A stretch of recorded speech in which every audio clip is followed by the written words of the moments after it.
नमस्कार, मैं Sumant. Welcome to Kalpavriksha IAS. ये है डे 93 हमारे डेली एमसीक्यू सीरीज़ का यूपीएससी प्रीलिम्स 2023 के लिए। रोज़ आपके लिए हम ये 5 सवाल लेकर के आते हैं।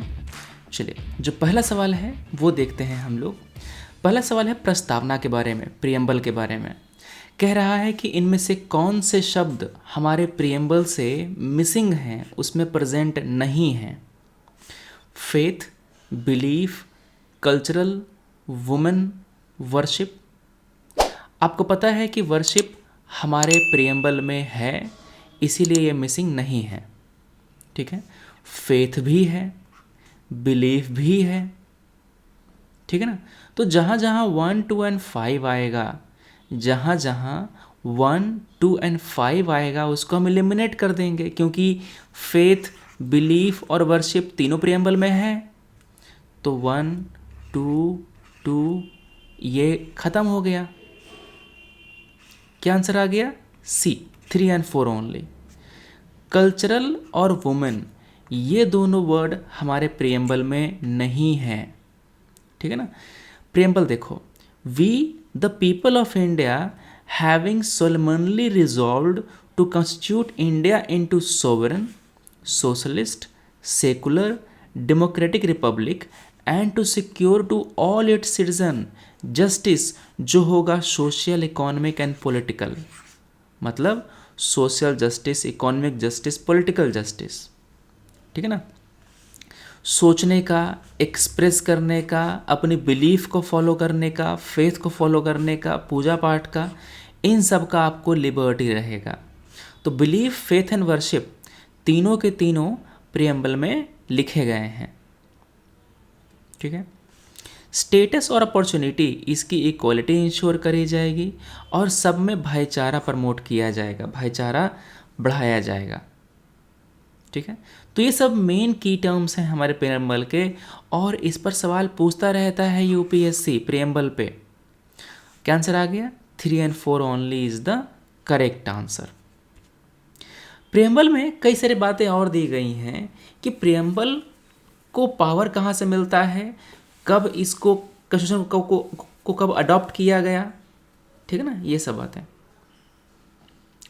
अगला सवाल है तिब्बत का पठार। तिब्बत के पठार में कौन कौन से पाठ आते हैं? ठीक है। चाइना का जो जिनजियांग प्रोविंस है उसका उइगुर रीजन, ये तिब्बत के पठार का पार्ट है। तिब्बत तो पूरा है ही, इसके साथ साथ सिचुआन भी है। तो 1, 2 एंड 4 जब चाइना का मैप देखेंगे ना आप, तो इस रीजन में आपको ऐसे जो चीज़ें हैं वो देखने को मिलेंगी। ये अच्छा, उइगुर क्यों फेमस था? क्योंकि चाइना काफ़ी सप्रेस करता है उइगुर को, वहाँ के मुस्लिम हैं ये, तो काफ़ी सारे एट्रोसिटी होती हैं, ये न्यूज़ में रहता है उइगुर जो रीजन है वो। इसीलिए देखो, आपने उइगुर टर्म चुन लिया होता और तिब्बत का जो रीजन है चुन लिया होता। 2 एंड 4 मेरे आंसर में पक्का आएगा। 2 एंड 4 एक तो बी में है और दूसरा डी में है, मतलब आपने ए एलिमिनेट कर दिया, सी एलिमिनेट कर दिया। ठीक है। 1 to 4 यहाँ है, 1 to 4 यहाँ है, मेरे को केवल थर्ड चेक करना है, यही ना। अगर थर्ड सही है तो मेरा आंसर डी आएगा, अगर थर्ड गलत है तो आंसर बी आएगा, ऑब्वियस सी बात है। ठीक है।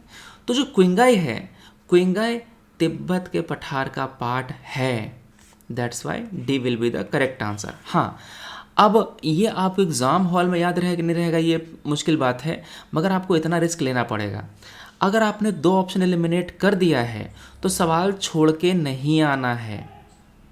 ठीक है। भले ही आपको 2 में तुक्का लगाना पड़े, लगा दीजिएगा, क्योंकि सवाल के सही होने की प्रोबेबिलिटी 0.5 है, जो कि बहुत ही अच्छी प्रोबेबिलिटी है। ठीक है। अगला सवाल है, जो विषांतर जातका है ये थेरावाद बुद्धिज्म से संबंधित है। इसको कार्व किया गया है कौन से स्तूप पे? जो सांची का स्तूप है, इसके जो तोरण है ना, इन पे जातकों को कार्व किया गया है। तो बी जो है वो करेक्ट आंसर है, सांची का stupa is the correct answer. Okay. सवाल पूछा गया है क्लास 12th की जो हिस्ट्री है मॉडर्न इंडिया वाली, उससे।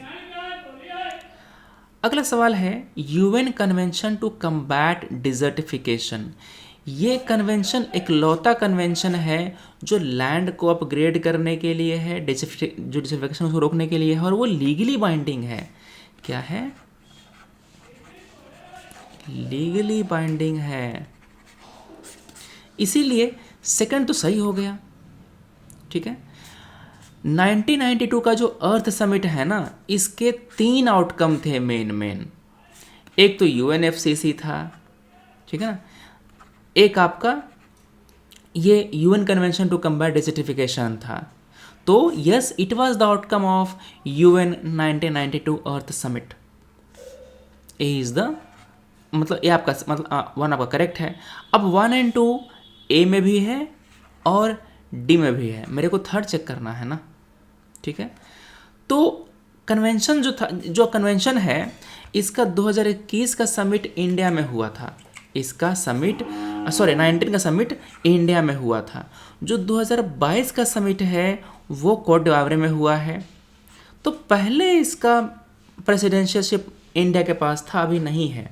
17 में हुआ था चाइना में, उसके पहले टर्की में हुआ था। ठीक है। 19 में न्यू दिल्ली डिक्लेरेशन को अडॉप्ट किया गया था।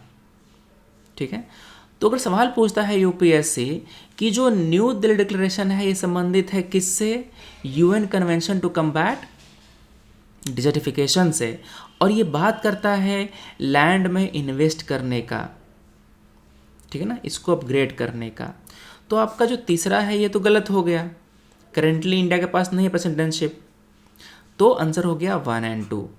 अब बात समझना, ज़मीन चाहे एरिड हो, सेमी एरिड हो, ड्राई सब ह्यूमिड एरिया हो, तीनों को कवर करता है ये कन्वेंशन।